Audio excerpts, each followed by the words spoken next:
Você já ouviu falar deste hormônio?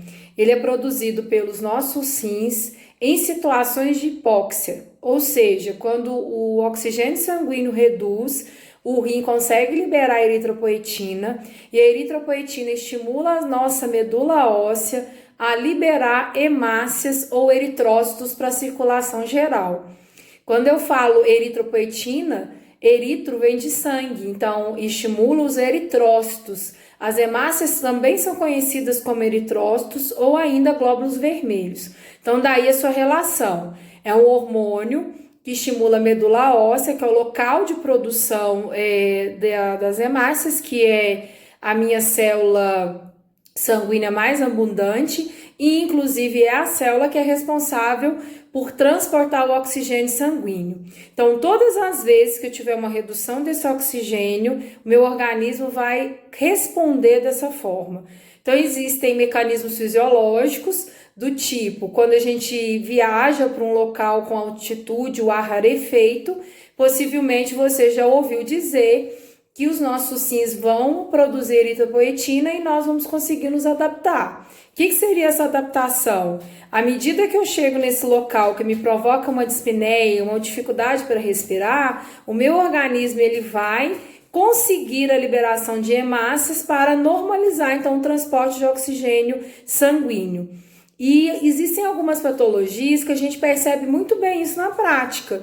Então, quando eu pergunto se você sabe a relação da eritropoetina com os distúrbios respiratórios, renais ou cardíaco, qual seria a sua relação? Então, primeiro ponto, todo paciente que tem um distúrbio respiratório crônico, então do tipo um enfisema pulmonar, né, relacionado aí a uma doença pulmonar obstrutiva crônica, um DPOC, esse paciente ele vive em constante dificuldade respiratória. Então é super comum o organismo desse paciente liberar eritropoetina para que ocorra então a normalização de oxigênio na corrente sanguínea desse paciente. Pelo menos se busca essa normalização. Quando a gente pensa em achados importantes, se a gente faz um hemograma completo de um paciente desse perfil, com certeza eu tenho um hematócrito elevado. O que seria o hematócrito? É a porcentagem de células sanguíneas que eu tenho numa amostra. E como a hemácia é a célula mais numerosa, a amostra ela vai ser composta principalmente por elas. Então, eu tenho uma elevação do hematócrito. Quando eu falo de pacientes cardíacos, é super comum um paciente com insuficiência cardíaca, por exemplo, numa ICC, insuficiência cardíaca congestiva, também ter alteração de oxigenação, por dificuldade mesmo circulatória. Então, também é comum a gente perceber o aumento da eritropoetina e, consequentemente, o aumento do hematócrito. E o paciente renal? Quem já ouviu dizer que o paciente renal ele pode entrar num quadro de anemia crônica?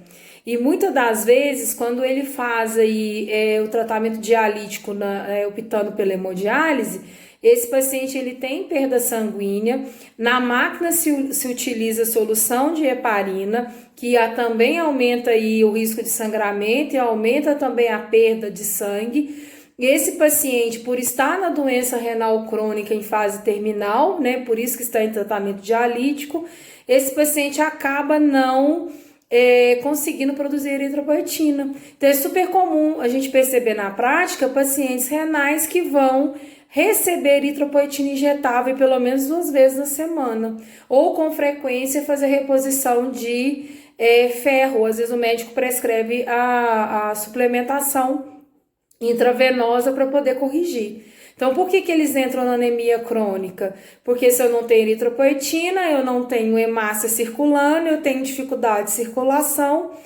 e automaticamente esse paciente entra num quadro aí de fadiga, cansaço, dispneia, taquicardia, que são sintomas aí de uma anemia, né? Então, espero que tenha ficado claro.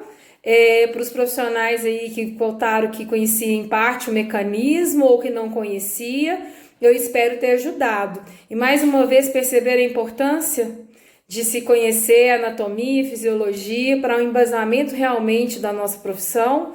A partir disso é que eu consigo aí prestar então uma assistência segura. Como que eu vou administrar, por exemplo, um Emax, né, uma eritropoetina injetável num paciente nefropata, se eu não tenho noção e a dimensão do que esse medicamento faz no organismo, né? Então é como se fosse uma eritropoetina aí sintética, tá? Então até mais, em breve voltarei aí com outras discussões.